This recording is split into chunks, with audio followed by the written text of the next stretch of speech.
Salut YouTube, on se retrouve aujourd'hui pour une nouvelle vidéo qui va être un point lecture dédié uniquement à mes lectures graphiques du mois de juillet. Comme tous les ans, le mois de juillet est un mois où je lis beaucoup, je lis pas mal de romans, je lis pas mal de graphiques. Les enfants sont en vacances, j'ai donc beaucoup plus de temps à ma disposition. Et puis en juillet, il y a également pas mal de week-ends à 1000 et comme je l'ai déjà expliqué dans plusieurs de mes vidéos, pour moi les week-ends à 1000 sont une occasion de ne lire que des graphiques puisque c'est vrai que sinon j'ai parfois tendance à un peu les oublier quand bien même j'aime beaucoup lire des graphiques. Donc juillet c'est un petit peu un mois où je me rattrape. Donc aujourd'hui je vais vous présenter, alors en volume il y a pas mal de titres, par contre en série il y a 3 séries et une bande dessinée. Et j'ai eu beaucoup de chance durant ce mois de juillet parce que ces 4 séries, je peux vous les recommander les yeux fermés. Voilà. Et j'en suis vraiment très contente. Je vais d'abord commencer par vous parler d'une relecture, puisqu'avec Monsieur Cabric, nous nous sommes lancés un petit challenge, on va dire. Je vous mettrai la chaîne de Dorian en barre d'informations, bien évidemment. Je me suis relu pour ce mois de juillet les 9 premiers tomes de One Piece, de l'énorme série de manga One Piece. Alors pourquoi? D'abord pourquoi relire One Piece? Je vous explique rapidement, tout est la faute de mon mari. C'est un peu ça. En fait, il a décidé il y a quelques semaines, voire peut-être même 1 ou 2 mois, de se revisionner l'animé One Piece en repartant du premier épisode. Il faut savoir qu'il était à peu près arrivé aux alentours de l'épisode 800, quelque chose comme ça. Et puis je sais pas pourquoi, il s'est dit allez, banco, je repars de l'épisode 1. Et du coup, en le regardant redécouvrir l'univers, et ben ça m'a donné envie de relire le manga. Et du coup, en discutant sur Insta avec Dorian, je lui dis oh, je me relirais bien les One Piece et tout. Et puis Dorian me dit bah écoute, est-ce que ça te dirait pas de faire un Road to 100? Puisque si jamais vous ne le savez pas, le tome 100 de One Piece va sortir en France décembre, janvier, dans ces eaux-là. Et puis du coup, on s'est dit banco, on se relit les One Piece. On est parti sur 3 tomes par semaine. En recalculant, on s'est rendu compte qu'on serait jamais à 100 en décembre, mais c'est pas grave. On reste sur le rythme de 3 tomes par semaine. Et donc, moi, je vais vous parler, en gros, très rapidement, bien évidemment, de ma relecture des tomes 1 à 9. Alors, petite mention spéciale pour ces tomes-ci, d'abord, d'un point de vue factuel. Il faut savoir que donc, ces 5 premiers tomes, ce sont les tomes que j'ai achetés en 2001, donc ils ont une saveur un petit peu particulière pour moi. Ils n'ont pas de jaquette, voilà, ils sont dans le sens de lecture français. Et d'ailleurs, là, jusqu'au tome 9 et même celui que je suis en train de lire aujourd'hui, je suis encore dans le sens de lecture français. Donc je me demande à quel moment j'ai rebasculé dans le sens de lecture originale.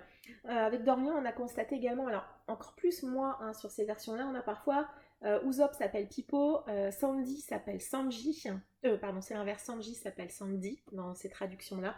Donc je pense que dans les nouvelles traductions, ils ont remis les vrais noms. Mais déjà, ça, c'était assez rigolo de se replonger dans One Piece dans cette version-là, on va dire. Alors, si jamais vous vivez sur notre planète ou que vous ne lisez tout simplement pas du tout de graphique, One Piece, c'est quoi? C'est l'histoire de Luffy. Au début du tome 1, on rencontre ce jeune garçon qui va avoir comme objectif de devenir le seigneur des pirates et donc il va partir dans toute une série d'aventures, tous plus dingues les unes que les autres. Dans ces 9 premiers tomes, c'est le début de l'aventure. On va donc rencontrer plusieurs personnages qui vont constituer son équipage. Je ne vais pas vous spoiler beaucoup en vous disant qu'on va donc rencontrer Zoro, Nami, Usopp et puis Sanji. Voilà, dans plus ou moins les 4 arcs qui vont les concerner. Alors Zoro, un petit peu moins, vraiment tout petit peu au début, il n'a pas vraiment d'arc à lui. Par contre, pour Usopp, Nami et Sanji, on a vraiment 3 arcs que j'aime beaucoup. Un petit peu moins Usopp, mais c'est vrai qu'à la relecture, j'ai trouvé quand même très sympa. Dans ces 9 tomes, j'ai pris beaucoup de plaisir, comme je disais, à cette relecture. Il y a beaucoup d'humour, il y a beaucoup de fun. On voit déjà quelques scènes qui vont être très très importantes et qu'on va nous ressortir à de multiples reprises tout au long de l'animé. Ce que certains peuvent parfois trouver un petit peu lassant, le chapeau, Shanks. On a Kobe qui apparaît également, on a Baggy qui est un personnage qu'on retrouvera aussi à multiples reprises, un personnage que j'aime beaucoup, que je trouve vraiment très très drôle. J'ai également vu quelques petits détails que j'avais pas vus lors de ma première lecture ou lors de mon premier visionnage de l'animé également. C'est amusant par moments de voir certaines choses, c'est-à-dire qu'on est vraiment dans les premiers tomes où déjà Luffy dit «Ah, ça serait bien d'avoir un musicien». Il faut savoir que le musicien, c'est un personnage qu'on va avoir beaucoup plus tard. On a déjà des combats qui sont assez farfelus par moments, avec des fruits du démon qui sont vraiment assez fun également. Alors les fruits du démon, c'est quoi? Ce sont des fruits dans cet univers. Si vous les mangez, vous acquérez, c'est pas très français je crois ce que je viens de dire, en tout cas vous récupérez un pouvoir très spécifique. Luffy par exemple va manger le fruit du gum gum et va donc devenir un homme caoutchouc. Il y a également plein d'autres fruits du démon très très rigolos. Baggy également va manger un fruit du démon et va devenir un pirate qui va avoir la particularité d'avoir le corps qui se découpe en plein de petits morceaux. On voit également dans ces 9 tomes déjà l'importance que va prendre tout au long de l'histoire l'esprit d'équipe, de groupe, de solidarité, mais également l'importance que Eiichiro Oda accorde à chacun des personnages principaux, mais également à d'autres personnages plutôt secondaires qu'on va aussi retrouver. On a également l'apparition des premiers flashbacks qui sera un des grands trucs qu'utilisera Eiichiro Oda pour parfois nous faire découvrir des événements qui ont leur importance et qu'on a le droit de connaître et qui sont importants de connaître pour l'histoire. On a déjà une construction qui est assez intéressante, même si dans ces premiers tomes elle est assez classique. Ils arrivent sur une île, Luffy rencontre quelqu'un, on a un espèce d'arc et on se doute que ce personnage va intégrer son équipage. Forcément, l'histoire va avancer et cette construction qu'on a là, elle va disparaître. On a déjà beaucoup de combats, on a tout qui s'enchaîne très très bien, il se passe déjà beaucoup de choses, on a beaucoup d'événements. Je pense que à partir de l'arc de Usopp, on commence à avoir un espèce de petit retournement sur les premiers tomes. On est sur quelque chose d'assez fun et d'assez rapide. À partir de Usopp, on passe déjà à des arcs avec un vrai méchant à abattre. On l'a avec Usopp, on l'a avec Sanji et on l'a aussi avec Nami. On va la voir après. Chaque arc aura un petit peu un espèce de grand méchant à abattre. Chose assez classique qu'on retrouve dans le shonen, mais c'est toujours très bien fait. Moi, j'ai pris beaucoup de plaisir à cette relecture. Si jamais vous n'avez jamais lu One Piece, moi, je ne peux que vous le recommander. C'est un animé et un manga. Alors certes, sur les premiers tomes, on commence à voir que ça commence à dater un petit peu, bien évidemment. Ça reste ultra classique, mais ça marche. Voilà, avec moi, ça marche, j'adore. J'ai beaucoup pleuré tout au long de ces 9 tomes. Il y a beaucoup de scènes qui m'ont beaucoup émue. Soit parce qu'elles ont une résonance particulière avec l'histoire qui arrivera après, soit simplement parce que ce sont des éléments de l'histoire qui m'ont beaucoup touchée quand je les ai lus la première fois, et j'ai été ravie de voir qu'ils me touchaient autant à nouveau. Enfin, quelques scènes que je trouve incroyables en termes de dessin. En termes de dessin, en tout cas sur les premiers tomes, Eiichiro Oda, il est pas, je trouve que c'est pas incroyable, hein. Ça reste assez classique pour du manga shonen. Parfois quelques combats un petit peu fouillis je trouve, mais globalement c'est bien fait et je pense qu'une des forces de One Piece ça reste ses personnages. Voilà. Donc si jamais vous n'avez pas compris du One Piece, vous allez en voir beaucoup dans les semaines et les mois à venir, que ça soit sur mon Insta ou en point lecture. Je ferai des petits points mais vraiment ultra rapides, je m'étalerai pas beaucoup plus que ce que je viens de faire, mais en tout cas voilà, si jamais vous ne l'avez pas vu ou lu, moi je vous recommande malgré tout One Piece. C'est une série très sympa, très attachante, pleine d'émotions et plein de vraiment très très belles valeurs.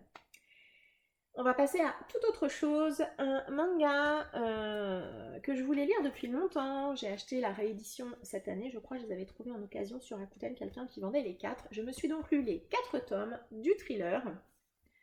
J'arrive pas à les prendre. All Boy, donc c'est publié chez Naban, donc c'est 4 tomes doubles, c'est de Garon Tsushiya au scénario et Nobuaki Minegishi au dessin, donc 4 tomes. Ici on est dans un thriller psychologique dans lequel on va rencontrer un homme. Au début on ne saura pas son nom, on va mettre un petit peu de temps avant de le connaître. Cet homme, au début du manga, il est libéré, il est enfermé, on va apprendre qu'il est enfermé depuis, si je me rappelle bien, 10 ans je crois. Et il est libéré, voilà, comme ça. Il ne sait pas pourquoi il a été enfermé dans une seule petite pièce. Il ne sait pas non plus pourquoi il est libéré comme ça du jour au lendemain. Il se retrouve dans Tokyo à errer, complètement perdu. Et puis il va essayer de retrouver et de comprendre pourquoi il a été enfermé, qui l'a enfermé, pour quelles raisons. Il va également retourner dans son passé, retrouver les gens qu'il connaissait il y a 10 ans. et qui maintenant, ben, voilà, ont continué leur vie sans lui, puisqu'il a disparu du jour au lendemain. Personne ne savait où il était, ni pourquoi il avait disparu. Donc bien voilà, les gens au début l'ont recherché, et puis après, ont continué leur vie. On est ici dans un thriller psychologique que j'ai globalement beaucoup aimé. Voilà, j'ai passé un excellent moment avec cette série. Donc elle est complète en 4 tomes, ce sont des tomes doubles, donc en fait c'est une série qui fait 8 tomes. Il existe également un film coréen tiré de ce manga et donc de cette histoire, film coréen que je n'ai pas vu et qui a priori a une fin différente, si je me rappelle bien ce que j'en avais lu. Donc thriller psychologique, on va savoir assez vite finalement qui l'a enfermé dans cette pièce. Tout l'enjeu de l'histoire va être de savoir pourquoi. On est dans un espèce de thriller psychologique, d'affrontement psychologique, je dirais même, entre deux personnages, donc entre notre héros et l'autre personne, je ne vous dirai pas qui c'est. Un espèce de duo psychologique qui m'a à la fois fait penser à Elle et Light dans Death Note, mais également au film Hit avec De Niro et Pacino, film un petit peu ancien. Mais je trouve qu'on retrouve ça dans cette histoire, vraiment ce duo, cet affrontement entre ces deux personnages qui chacun ont des convictions, qui manipule qui, enfin voilà, vraiment quelque chose d'assez intense et d'assez stressant par moments même. Ça m'a beaucoup fait penser au niveau du dessin à du Naoki Urasawa. Alors Naoki Urasawa, si le nom ne vous dit rien, c'est celui qui a créé Monster, entre autres. Hein. C'est un des plus connus, mais voilà. Je trouve qu'au niveau du dessin, on a des doubles planches comme ça. Alors forcément, c'est des doubles tomes, donc c'est un petit peu dommage parce qu'on voit pas forcément le milieu, mais on a des doubles planches qui sont vraiment magnifiques. On a des planches simples, comme ça, que je trouve aussi sublimes. Voilà, ça me fait penser à Urasawa de par le côté très réaliste des personnages. Au niveau du visuel, on a beaucoup de trames. Voilà. Beaucoup de trames. On a des fonds qui ne sont pas forcément toujours présents. Encore une double page que je trouve magnifique.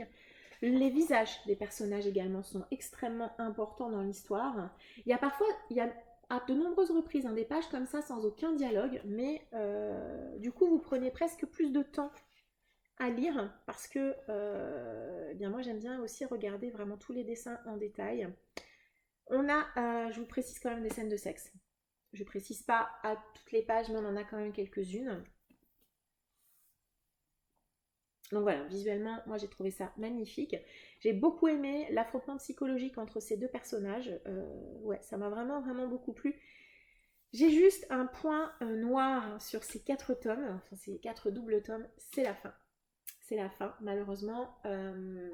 L'auteur gère très bien, je trouve, le crescendo tout au long de l'histoire. Comme je disais, l'affrontement entre ces deux personnages. Il y a des personnages secondaires qui vont arriver et qui du coup vont s'insérer également dans l'histoire.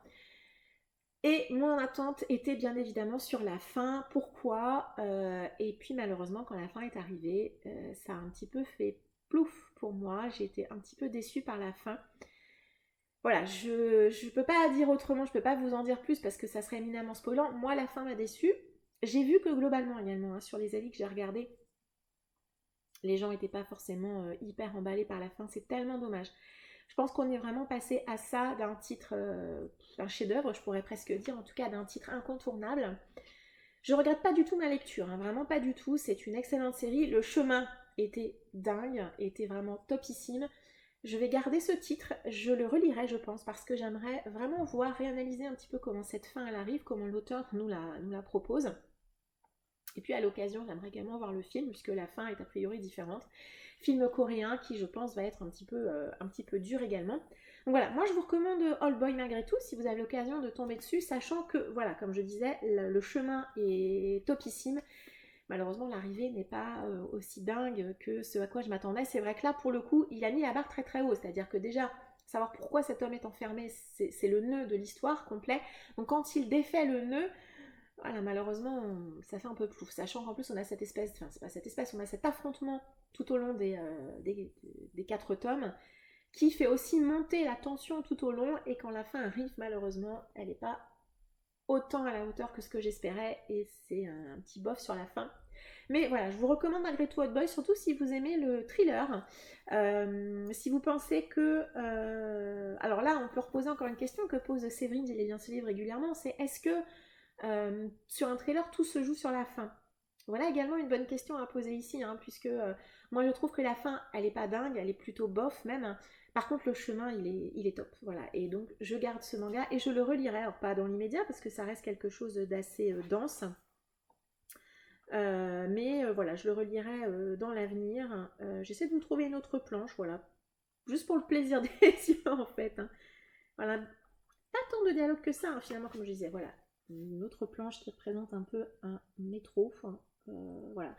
Moi, j'aime beaucoup, beaucoup de ces graphiques. Je pense que ceux qui aiment Naoki Urasawa Monster, c'est un titre pour vous. Si vous aimez également le thriller, franchement, allez-y. Alors, achetez peut-être pas les 4 tomes d'un coup, mais peut-être au moins le tome 1 pour voir si ça vous plaît ou pas, sachant que le tome 1 est à 12 €, que c'est une série complète en 4 tomes.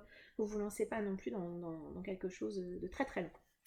Troisième titre, alors là, à nouveau, c'est le grand écart, on va parler de complètement autre chose, d'une bande dessinée qui s'appelle Jamais. C'est de Duhamel, c'est publié chez Bamboo dans leur collection Grand Angle. C'est une série que j'avais dans ma palle depuis un petit moment. Et je crois que c'est Galéane qui en avait reparlé lors de la chaîne de vidéo Les graphiques sont de la littérature. Et elle m'avait donné très envie de la sortir. On est sur un petit coup de cœur, franchement. C'est une petite bande dessinée qui est toute courte, vraiment on est sur un format ultra classique, elle doit faire 48 pages, j'ai pas... Ah non, non, enfin pas beaucoup, beaucoup plus d'ailleurs, je veux dire, j'ai pas vérifié, mais on a quelques planches crayonnées à la fin, on est sur 56 pages, j'ai adoré. Ici, on va rencontrer Madeleine, c'est une vieille dame, Madeleine, qui habite, hop là, on la voit ici, sur une maison. Dans une maison qui est tout au bord d'une falaise, et comme vous le voyez, cette falaise, elle est en train de disparaître, elle est en train de s'écrouler tout doucement. Et on demande à Madeleine de quitter sa maison, la maison où elle a passé toute sa vie, et vous vous doutez bien que Madeleine, elle n'est pas d'accord, elle ne veut pas quitter sa maison, malgré le fait que le maire mette tout en œuvre pour la faire partir. J'ai adoré cette bande dessinée, c'est une bande dessinée qui est drôle, qui est très très douce, qui est très touchante, qui vous met quelques petites claques derrière la tête en disant « Ah, tu pensais, hein? Eh ben tiens, en voilà une !» Le genre de bande dessinée qui, moi, me touche énormément. J'ai fini en larmes, hein. Je dis pas, voilà, je suis une grande... Je pleure beaucoup quand je lis. Ça m'arrive en tout cas très très souvent. On a des dessins, je trouve, d'une douceur. Les couleurs choisies portent tellement bien le texte. Tellement, tellement, tellement bien. Les couleurs sont sublimes. Madeleine, elle est hyper attachante. Très, très, très attachante. Alors, comme vous voyez là, on est vraiment, voilà, elle est vraiment, vraiment en grand, grand danger, hein. Sa maison, elle peut s'écrouler à tout moment. Et Saint Madeleine est un personnage qui a beaucoup de caractère, elle m'a beaucoup fait rire. Le maire, elle va le tourner en bourrique, elle est très touchante, vous allez comprendre pourquoi elle ne veut pas quitter cette maison. La fin est sublime. Mon seul regret est quelques pages de plus. Ça aurait été aussi encore mieux, je pense. J'aurais adoré passer encore quelques jours avec Madeleine. Je relirai cette bande dessinée, tout comme Galéane. Je vous la recommande vraiment. Elle est très touchante, très émouvante. Alors peut-être qu'on peut également la comprendre un peu plus avec quelques années de plus de maturité. C'est possible. C'est possible aussi. Est-ce que si je l'avais lu quand j'avais 20 ans, j'aurais autant été touchée qu'aujourd'hui? Je ne sais pas. Peut-être. Peut-être. On parle du temps qui passe. On parle de l'importance de la famille, l'importance du lieu dans lequel on vit, l'importance des gens qu'on aime. Tout ça en 50 pages. Vraiment, ça paraît fou, mais tout ça en 50 pages. Et là, je retrouve toute la puissance également des titres graphiques. Voilà, toute la puissance de ce qu'on peut y trouver. Comment un dessin, un simple dessin, peut vous bouleverser, peut vous retourner complètement. J'ai adoré. Voilà, si vous n'avez pas compris, c'est un très très joli petit coup de cœur. Lisez Jamais si vous tombez dessus en bibliothèque. Achetez-le parce que franchement, moi, c'est une des pépites de ma bibliothèque et je suis ravie de l'avoir à la maison. Mon seul regret, c'est que mon lapin aussi l'a trouvé très à son goût. Ayez des animaux, ayez des rongeurs. Voilà. Voilà ce que ça donne. Dernier titre de cette update lecture, dernier titre que j'ai également adoré et pas des moindres. Voilà, c'est un titre qui est dans ma bibliothèque depuis pas si longtemps que ça. Voilà, c'est un grand classique du manga également. Un titre qui m'a toujours fait un petit peu peur, mais en même temps que j'ai toujours eu envie de découvrir. Ils ne sont pas dans l'ordre, mais c'est pas très grave. J'ai donc lu l'intégrale, donc les 6 tomes de l'édition originale d'Akira de Katsuhiro Otomo, et c'est publié chez Glénat. Akira est donc un énorme classique du manga de science-fiction japonais et de la science-fiction en général, je pense, du post-apocalyptique plus précisément. Ici, on est à... alors, l'histoire démarre en 1980. Ah, j'ai bien travaillé, bravo Stéphanie. Alors, je connais l'année d'après, hein, mais je ne me rappelle plus donc. Nous, on va être en 2019 aux Jeux Olympiques de Néo-Tokyo, c'est assez rigolo. Et je crois que c'est 30 ans avant, si je me rappelle bien, une bombe atomique a été lâchée sur la ville de Tokyo. Il y a une, enfin, pas une bombe atomique, il y a une énorme catastrophe qui s'est déroulée, qui a complètement détruit toute la ville. Et nous, en 2019, on va suivre principalement un groupe de personnages. Ce sont un peu les losers de la ville, si vous voulez, les adolescents qui errent dans la ville, les loupards, ce genre de choses, avec principalement Tetsuo. Principalement Tetsuo, qui est un jeune homme qui va renverser par accident avec sa moto, pendant qu'il est parti en virée avec ses autres amis loupards, on va dire, il renverse par accident un enfant. Un enfant qui a un aspect très particulier puisqu'il a l'air d'être très très vieux alors qu'il a le corps d'un enfant. Ça c'est vraiment le début de l'histoire, c'est le tout début de l'histoire, mais Akira c'est beaucoup plus que ça. Akira, donc on va suivre... Alors pour moi quand j'ai lu ce titre j'ai vraiment vu deux parties, les tomes 1 à 3 et les tomes 4 à 6 pour moi. Ce sont deux parties vraiment distinctes de l'histoire, même si elles sont complètement liées, hein, sans aucun doute. Déjà, dans ces 3 premiers tomes, on va rencontrer ce groupe de personnages, on va découvrir la ville de Néo-Tokyo, on va découvrir ce qu'est devenu le Japon et Tokyo, principalement, après cette énorme catastrophe, qu'on suppose être une catastrophe nucléaire ou quelque chose d'assimilé.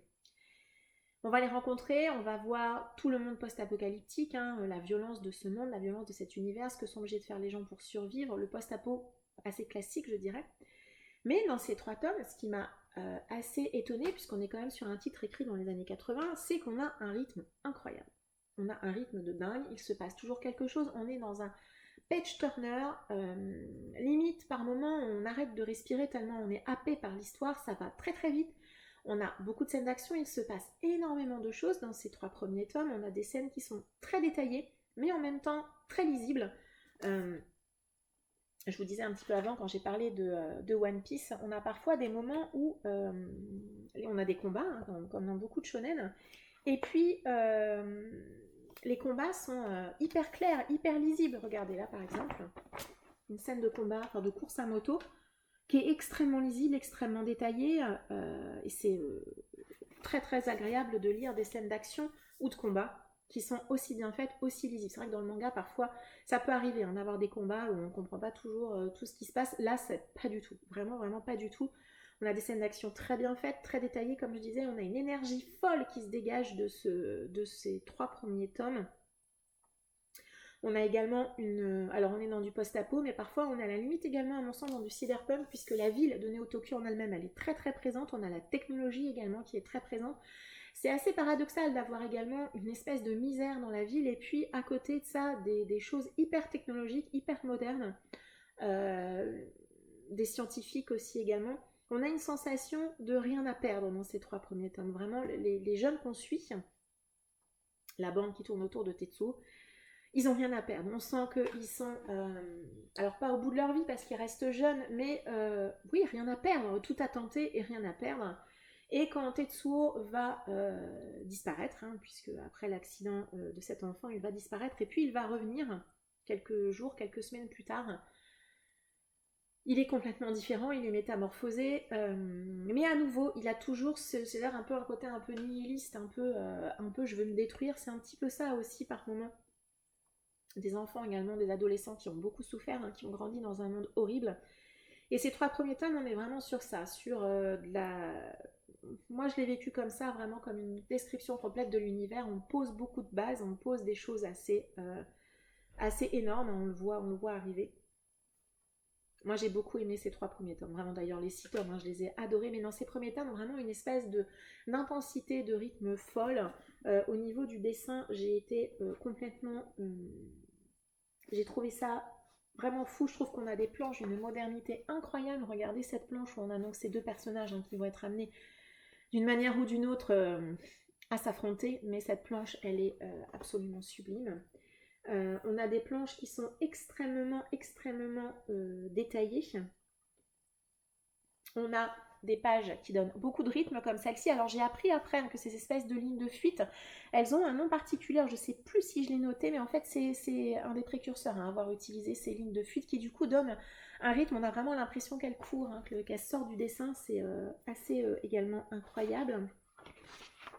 Tac, on a des doubles planches comme ça, mais hyper détaillées sur cet avion hélicoptère. On ne sait pas trop. Vraiment, je trouve vraiment. Vous avez compris, de toute façon, j'ai adoré le dessin d'Otomo. Et donc, cette fameuse planche d'action course à moto que je vous ai montré tout à l'heure, que j'aime aussi beaucoup. Et à côté de ça, donc, on a des pages très remplies, très denses, très riches. Et puis, à contrario, on a des pages comme ça. Voilà, donc là, on est dans un hôpital, vous vous doutez bien. Complètement épurée, complètement froide et limite inquiétante et angoissante. Vraiment, j'ai été bluffée, vraiment, je pense qu'on peut dire le terme bluffée par le style graphique de Katsuhiro Otomo. N'oublions pas que c'est un titre qui a été écrit en 85, si je ne me trompe pas. Donc un titre vraiment incroyable. Et puis arrive pour moi la deuxième partie, à partir donc, du tome 4, 4, 5, 6, avec ce personnage qui va arriver, qu'on n'avait donc pas avant, je ne vous dirai pas qui c'est. Et là, j'ai senti comme une espèce de tournant dans l'histoire. Sur ces 3 tomes, on a surtout du combat, surtout de la bataille, mais à nouveau, une espèce de course-poursuite permanente. Par moments, on ne respire pas tellement il y a de l'action, tellement ça va vite, tellement c'est dense. On a conservé ce rythme qu'on a dans les 3 premiers, on l'a également dans les 4 derniers.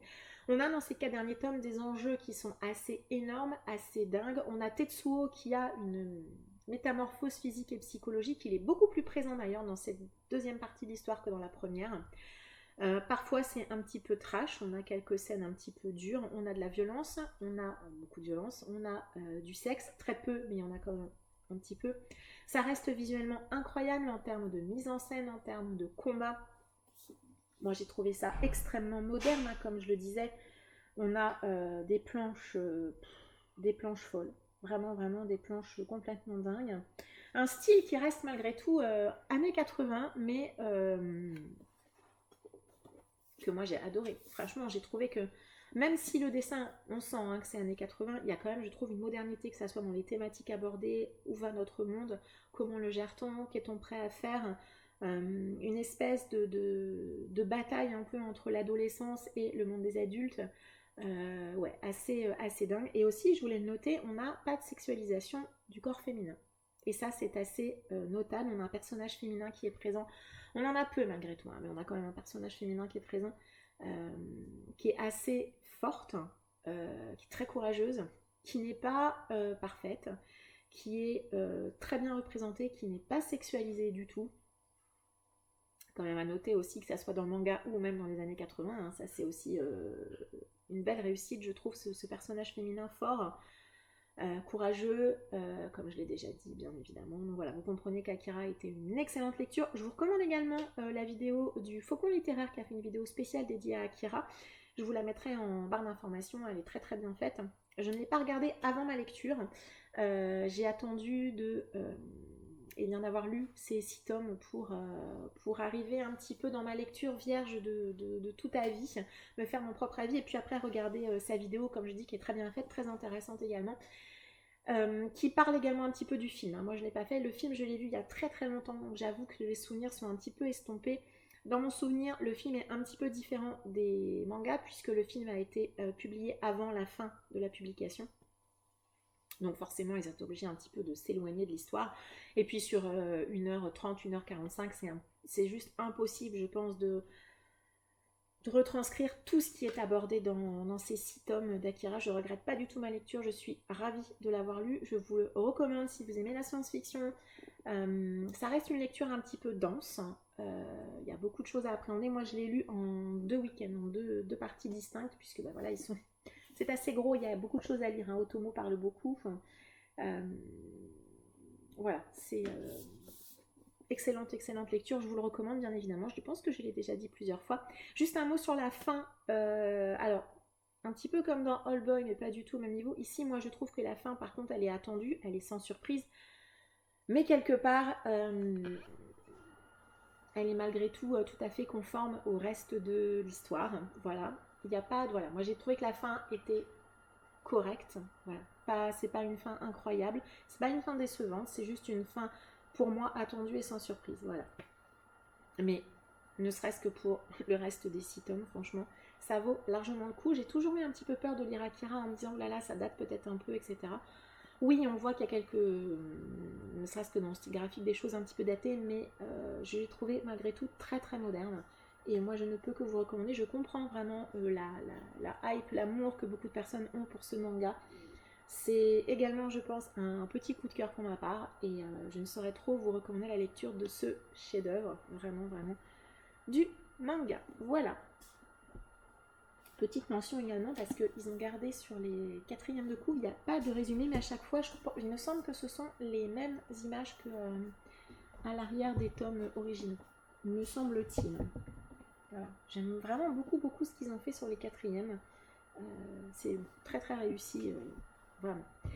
Voilà, et bien ce point lecture graphique est maintenant terminé. Vous voyez, il y a peu de séries, mais j'avais malgré tout pas mal de choses à dire sur chacun de ces titres. J'espère malgré tout n'avoir pas été trop longue. Vous l'avez compris, ce 4 séries, on va dire, que je vous recommande tous ces titres qui ont été vraiment des excellentes lectures. Je vous remercie de m'avoir suivi. N'hésitez pas à m'indiquer en commentaire si vous avez lu certains de ces titres, si vous êtes du même avis que moi ou pas du tout. Je vous mettrai en barre d'informations les chaînes dont j'ai parlé également dans cette vidéo. Je vous remercie également de me suivre, enfin n'hésitez pas à me suivre également plutôt sur Instagram où je publie tous mes avis lecture, même si j'ai beaucoup de retard, hein, ça c'est certain. Mais surtout en story, je vous montre tous les titres que je suis, ou que je démarre en tout cas, voilà, que je suis en train de lire. Je vous remercie de m'avoir suivi, je vous souhaite une agréable journée et je vous dis à très bientôt. Ciao!